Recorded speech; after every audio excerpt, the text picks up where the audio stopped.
संगति का असर, राजा की कहानी।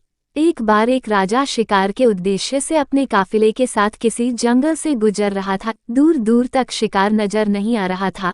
वे धीरे धीरे घनघोर जंगल में प्रवेश करते गए। अभी कुछ ही दूर गए थे कि उन्हें कुछ डाकुओं के छिपने की जगह दिखाई दी। जैसे ही वे उसके पास पहुंचे कि पास के पेड़ पर बैठा तोता बोल पड़ा, पकड़ो पकड़ो, एक राजा आ रहा है, इसके पास बहुत सारा सामान है, लूटो लूटो, जल्दी आओ जल्दी आओ। तोते की आवाज सुनकर सभी डाकू राजा की ओर दौड़ पड़े। डाकुओं को अपनी ओर आते देखकर राजा और उसके सैनिक दौड़कर भाग खड़े हुए। भागते भागते कोसों दूर निकल गए। सामने एक बड़ा सा पेड़ दिखाई दिया। कुछ देर सुस्ताने के लिए उस पेड़ के पास चले गए। जैसे ही पेड़ के पास पहुंचे कि उस पेड़ पर बैठा तोता बोल पड़ा, आओ राजन, हमारे साधु महात्मा की कुटी में आपका स्वागत है।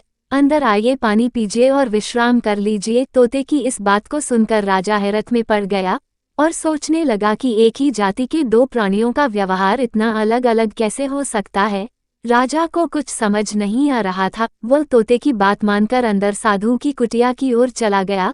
साधु महात्मा को प्रणाम कर उनके समीप बैठ गया और अपनी सारी कहानी सुनाई और फिर धीरे से पूछा, ऋषिवर, इन दोनों तोतों के व्यवहार में आखिर इतना अंतर क्यों है? साधु महात्मा धैर्य से सारी बातें सुनी और बोले, ये कुछ नहीं राजन, बस संगति का असर है।